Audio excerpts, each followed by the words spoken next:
ચાલો મિત્રો, આપણે ફરવાની કરીએ સ્વિટ્ઝરલેન્ડ. જોઈ શકો છો પાણીનું શું મસ્ત ઝરણું વહી રહ્યું છે ત્યાં, અને રસ્તા તો જુઓ તમે, મન ખુશ કરી નાખે એવા રસ્તા છે સ્વિટ્ઝરલેન્ડના. હોટલ્સ અને કોટેજીસ તમે જોઈ શકો છો.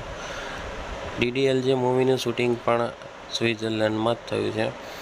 અહીં અગર આપણે સ્વિટ્ઝરલેન્ડ ફરવા આવીએ ને તો બાઇક રાઈડ કરવાનું, અહીં આગળ રેન્ટ ઉપર બાઇક લઈ લેવાની અને તમારે ફરવાની તો એવી મજા આવે ને જે રોડ અને રસ્તાઓ તમને જોવાની મજા પડે એવું બીજે કંઈ ના મજા આવે. ટ્રેનમાં બી તમારે સારું મજા આવે છે, પણ બાઇક ઉપર તમે ગમે ત્યાં રોકાઈ શકો, જ્યાં ખાવું હોય ખાઈ શકો.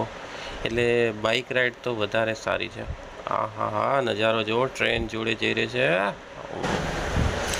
અહીંયા આગળ ગમે ત્યાં બાઇક પાર્ક કરી શકો નહીં, અને કોઈ ઉઠાવીને લઈ જાય ને તો સીન થઈ જાય. એટલા માટે હું છે ને ગમે ત્યાં બાઇક પાર્ક કરતો નથી, સાચવી પડે.